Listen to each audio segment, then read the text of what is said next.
Hey guys, I found this random game. I'm on the same website as the Impossible Quiz.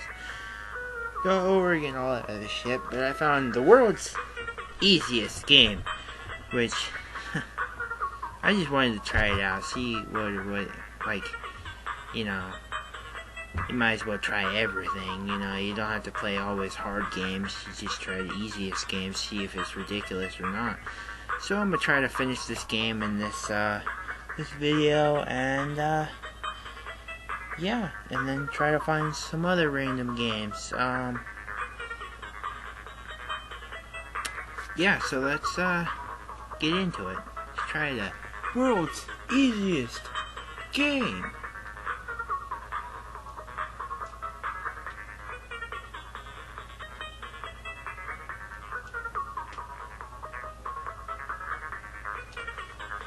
Sorry, I was doing something.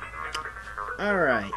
You are the red square. Avoid the blue circles and collect the yellow circles. Once you have collected all the yellow circles, move to the green beacon to complete the level. Some levels consist of more than one beacon. The intermediary beacons act as checkpoints. You must complete all 30 levels in order to submit your score. Your score is a reflection of how many times you have died. The less, the better. Okay.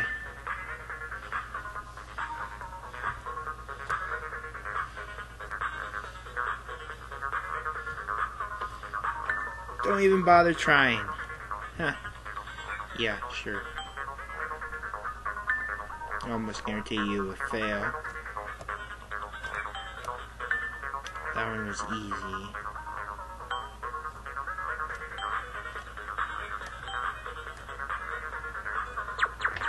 Don't just jump right into a level you've never played before. Analyze the level beforehand and plan out how you are going to beat it. Remember, the objective is to beat the game with the least amount of deaths, not in the fastest time. One is easier than the other.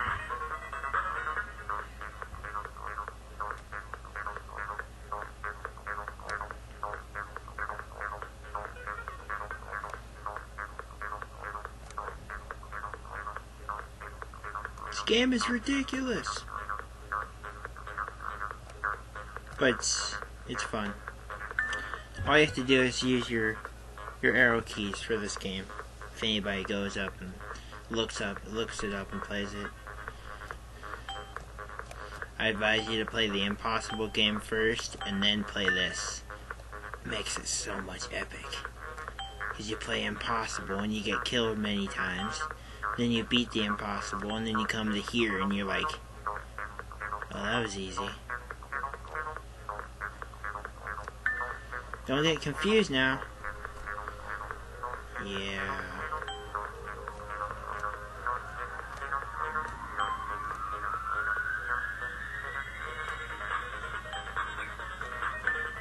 How good are your reflexes? Which doesn't really matter with this level because you're doing mostly just collecting the yellow dot and then going over here.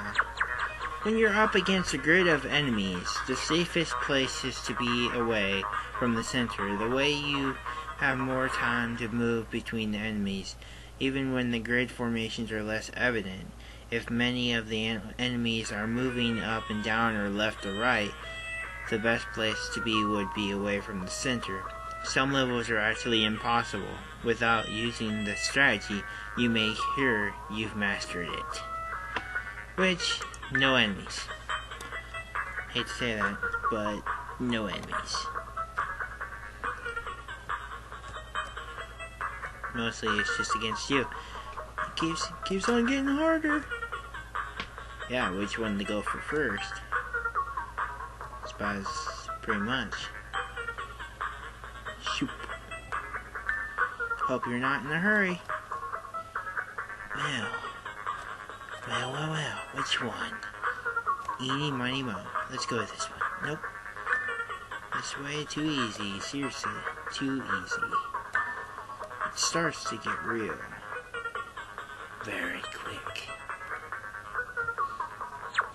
Some levels have the pattern that you must analyze and use strategy, manipulate in order to beat them. Levels with patterns usually take more deaths to beat, but if you make sure with each death you aren't making the same mistake, your death count will be lower.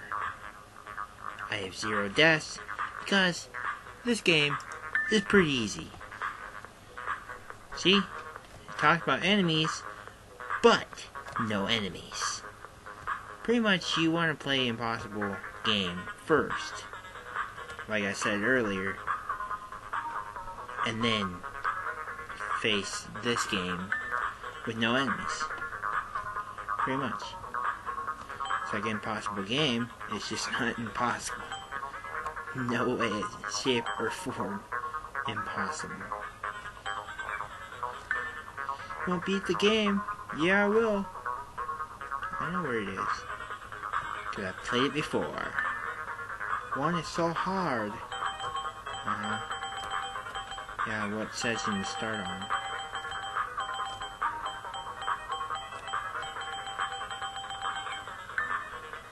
Not so easy, isn't it? It is easy. When challenged with obstacles that require your attention in more than one place at a time, sometimes it helps to sacrifice your player a few times, just focusing on one aspect of the level. And when you're more comfortable with that skill, you can attempt the other aspects of the level at the same time. It gets harder now. Yes, it does. What side to start?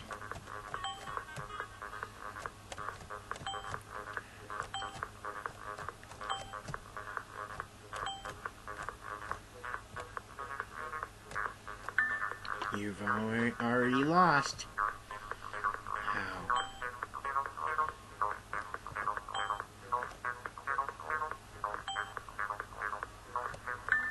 Don't choke.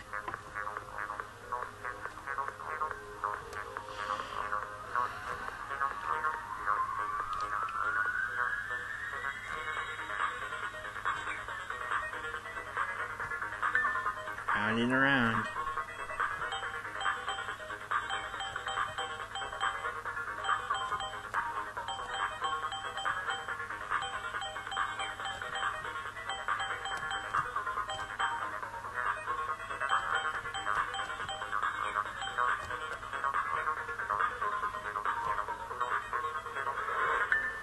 This one isn't hard. Of course it's not. Just checking. It feels like a cage. On levels that have safe spots or checkpoints, you shouldn't take too long of a break on them, especially if they aren't checkpoints, because then, when you reassume playing, you won't be quite as quick as you were when you reached that position. Remember, just because the time you take to beat the game doesn't matter, doesn't mean you should be taking a long break at every chance you get. Pretty much true. But this game's ridiculous. Like, it's kind of giving you clues on if you go and play the Impossible game, you should take those clues and try to beat it with those little hints. Pretty much this game is probably a hype for hints for Impossible game. For the Impossible game, so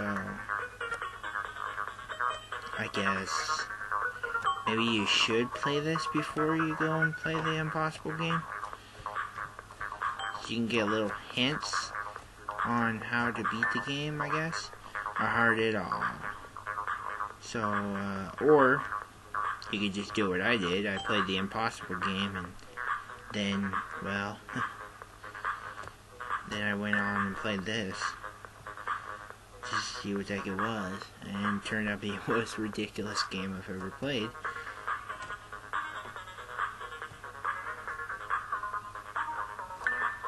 Might be tricky. Yeah, which one to start with.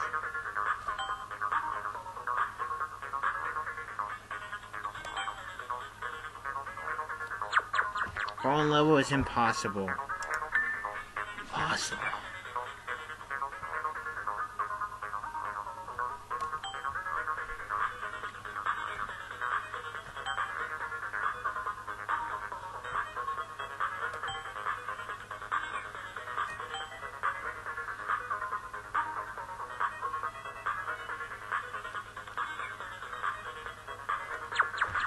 You have finished. Well, that's it. Game finishes like that. And then you go back straight to like where you were at. So, pretty much. That's the end. So, yeah. Like, subscribe. I hope you kind of enjoyed this game, or anybody's actually going to play this. If not, I don't care. But if you do, then let me know in the comments if you played it and how did you. Well, you're probably not gonna like it, but hell, I didn't even like it at the first when I played it, 'cause I was like, it's way too easy. But I guess you can't really make every game perfect. But yeah, like, subscribe, bye.